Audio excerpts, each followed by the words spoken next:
ಪ್ರೀತಿಯ ವೀಕ್ಷಕರೇ, ಇವತ್ತು ನನ್ನ ಜೊತೆ ನಂದಗೋಕುಲ ಧಾರಾವಾಹಿಯ ಶ್ರೀಕಂಠ ಅವರಿದ್ದಾರೆ. ಕನ್ನಡ ಇಂಡಸ್ಟ್ರಿಲಿ ಸರ್ವೈವ್ ಆಗೋದು ಅಥವಾ ತುಂಬ ಜನ ಅನ್ಕೊಂಡ್ಬಿಡ್ತಾರೆ ನಾವು ರೀಲ್ಸ್ ಮಾಡ್ತಿದ್ದೀವಿ, ಫೋಟೋಜೆನಿಕ್ ಫೇಸ್ ಇದೆ, ನಾವು ಆರಾಮಾಗಿ ಆರ್ಟಿಸ್ಟ್ ಆಗಬಹುದು ಅಂತ. ಎಲ್ಲರಿಗೂ ಆಪರ್ಚುನಿಟಿ ಸಿಗುತ್ತೆ ಸಿಗಲ್ಲ ಅಂತ ಹೇಳೋಕ್ಕಾಗೋದಿಲ್ಲ. ಇವಾಗ ಅವಕಾಶ ಆ ಪಾತ್ರಕ್ಕೆ ಅವರು ಸೂಟ್ ಆದರೆ ಮಾತ್ರನೇ ಅವ್ರಿಗೆ ಅವಕಾಶ ಸಿಗೋದು. ಎಷ್ಟೊಂದು ಜನ ಅನ್ಕೋತಾರೆ, ಅಯ್ಯೋ ನಾನು ಲುಕ್ ಟೆಸ್ಟ್ ಅಟೆಂಡ್ ಮಾಡಿದೆ, ಅಯ್ಯೋ ನನಗಾಗಲಿಲ್ಲ, ನನಗೆ ಇದಾಗಲಿಲ್ಲ ಅಂತ. ಬಟ್ ಏನಂದರೆ ನಾವು ಲುಕ್ ಟೆಸ್ಟ್ಗೆ ಹೋಗ್ತೀವಿ, ಆ ಪಾತ್ರ ಏನಂದರೆ ಡೈರೆಕ್ಟರ್ ಮೈಂಡಲ್ಲಾಗಲಿ ಆ ಟೀಮಲ್ಲಾಗಲಿ ಒಂದು ಫ್ರೇಮಲ್ಲಿ ಫಿಕ್ಸ್ ಮಾಡ್ಕೊಂಡಿರ್ತಾರೆ, ಇದೇ ಥರ ಲುಕ್ ಇರಬೇಕು, ಇದೇ ಥರ ಆ್ಯಕ್ಟ್ ಮಾಡಬೇಕು ಅಂತ. ನಾವಲ್ಲಿ ಲುಕ್ ಟೆಸ್ಟ್ ಕೊಟ್ಟಾಗ ಅವರಲ್ಲಿ ಆ ಪಾತ್ರದಲ್ಲಿರೋದು ನಮ್ಮಲ್ಲಿ ಏನಾದರೂ ಸಿಕ್ಕಲಿಲ್ಲ ಅಂದರೆ ಅದು ಆಬ್ವಿಯಸ್ಲಿ ಆಗಲ್ಲ. ಅದ್ರಲ್ಲಿ ಬೇಜಾರು ಮಾಡ್ಕೊಳ್ಳೋದಾಗಲಿ ಅದಾಗಲಿ ಏನೂ ಅವಶ್ಯಕತೆ ಇಲ್ಲ. ಒಳ್ಳೆ ಪಾತ್ರ ಸಿಗಬೇಕು ಅಂದರೆ ಮೇನ್ ಪೇಷನ್ಸ್ ಇರಬೇಕು, ನಮ್ಮೇಲೆ ನಾವು ವರ್ಕ್ ಮಾಡ್ತಾನೆ ಇರಬೇಕು.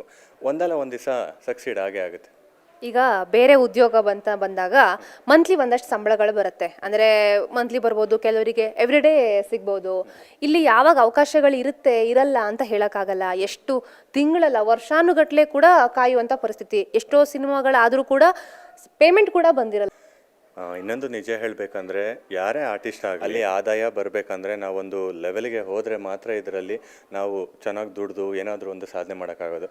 ನಾನು ಹೇಳೋದೇನೆಂದರೆ, ಇದು ಆರ್ಟಿಸ್ಟ್ ಆಗಿ ಅದ್ರ ಪಡ ಅದಿರಲಿ, ಇಟ್ಸ್ ಓಕೆ. ಅವ್ರವ್ರ ಪ್ಯಾಷನ್ನು ಅವ್ರವ್ರದ್ದು ಏನು ಬೇಕಾದರೂ ಮಾಡ್ಕೊಳ್ಳಿ. ಅದನ್ನು ಬಿಟ್ಟು ಏನಾದರೂ ಒಂದು ಸೋರ್ಸ್, ಮಂತ್ಲಿ ಇನ್ಕಮ್, ಏನಾದರೂ ಒಂದು ಬಿಸ್ನೆಸ್ಸು ಏನಾದರೂ ಒಂದು ಮಾಡಿಕೊಂಡ್ರೆ ಆವಾಗ ಲೈಫಲ್ಲಿ ಒಂದು ಕಾನ್ಫಿಡೆನ್ಸ್ ಇರುತ್ತೆ. ಈಯಪ್ಪ ಏನೋ ಒಂದು ಆದಾಯ ಬರ್ತಾಯಿದೆ, ನಾನು ನೆಕ್ಸ್ಟ್ ಏನು ಬೇಕಾದ್ರೂ ಮಾಡ್ಬೋದು ಅನ್ನೋದು. ಸೊ ಅದೇ ಏನಾದರೂ ಒಂದು ಬೇರೆ ಏನೋ ಆದಾಯ ಇಟ್ಕೊಂಡು ಈ ಫೀಲ್ಡಿಗೆ ಬಂದರೆ ಅಂದರೆ ಟೆನ್ಷನ್ಸ್ ಇರಲ್ಲ. ಅಯ್ಯೋ ಮನೆ ನೋಡ್ಕೋಬೇಕು ಆ ಥರದ್ದು ಅದೆಲ್ಲ ಯಾವುದೂ ಇರಲ್ಲ. ಆರಾಮಾಗಿ ನಾವು ಕಾನ್ಸಂಟ್ರೇಟ್ ಮಾಡಿಕೊಂಡು ಆದಾಯ ದುಡ್ಡು ಬರ್ತಾ ಇರುತ್ತೆ, ನಡ್ಕೊಂಡು ಹೋಗ್ಬೋದು. ಒಂದು ಧಾರಾವಾಹಿಯಿಂದ ಇನ್ನೊಂದು ಧಾರಾವಾಹಿಗೆ ಕಲಾವಿದರ ಒಂದು ಗೆಟಪ್ ಲುಕ್ ಎಲ್ಲ ಚೇಂಜ್ ಇರುತ್ತೆ. ಅದಕ್ಕೆ ಅವರು ಒಂದಷ್ಟು ತಯಾರಿ ಕೂಡ ಮಾಡಬೇಕಾಗಿರುವಂಥದ್ದು, ಕಾಸ್ಟ್ಯೂಮ್ ಇರ್ಬೋದು, ಜ್ಯುವೆಲರಿ, ಇದೆಲ್ಲ ಹೇಗೆ ಬ್ಯಾಲೆನ್ಸ್ ಮಾಡುವಂಥದ್ದು ಅಂತ. ಅಂದರೆ ಕೆಲವೊಮ್ಮೆ ನಮ್ಮ ಸಂಭಾವನೆಗೂ ಕಾಸ್ಟ್ಯೂಮ್ಗೂ ಮ್ಯಾಚ್ ಆಗಿಬಿಡುತ್ತೆ.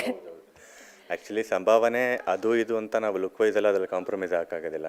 ಇವಾಗ ನಾನು ಚಂದ್ರಕಿಶೋರ್ ಆಗಿರೋದ್ರಿಂದ ನಾನು ಶ್ರೀಕಂಠ ಅಂತ ಬಂದಾಗ ಅಲ್ಲಿ ಚಂದ್ರಕಿಶೋರ್ ಬರೋದಿಲ್ಲ. ನನ್ನ ವೈಯಕ್ತಿಕ ವಿಚಾರಗಳು ಬೇರೆ ಇರ್ಬೋದು, ಪರ್ಸನಲ್ ಕಮಿಟ್ಮೆಂಟ್ಸ್ ಬೇರೆ ಇರ್ಬೋದು, ಏನಾದರೂ ಇರ್ಬೋದು. ಬಟ್ ಶ್ರೀಕಂಠ ಅಂತ ಬಂದಾಗ ಆ ಕ್ಯಾರೆಕ್ಟ್ರಿಗೆ ಏನು ಬೇಕು, ಏನಾದರೂ ಆಕ್ಸೆಸರೀಸು ಇಲ್ಲ ಕಾಸ್ಟ್ಯೂಮು ಅದೆಲ್ಲ ಏನೇನು ಅರೇಂಜ್ ಮಾಡ್ಕೋಬೇಕಾಗತ್ತೆ, ಅದು ನಮ್ಮ ಕರ್ತವ್ಯ, ಮಾಡಲೇಬೇಕಾಗತ್ತೆ.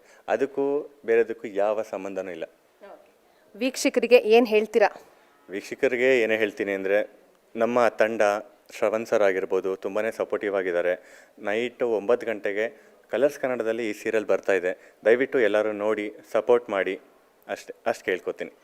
Thank you so much. Hero ಆಗಬೇಕು ಅಂತ ಆಸೆ ಇಟ್ಕೊಂಡಿದ್ದೀರಾ, ಆದಷ್ಟು ಬೇಗ ಬಿಗ್ ಸ್ಕ್ರೀನಲ್ಲಿ ನಿಮ್ಮನ್ನು ನೋಡುವಂತಾಗಲಿ ಅಂತ ನಾವು ಹಾರೈಸ್ತೀವಿ. Thank you.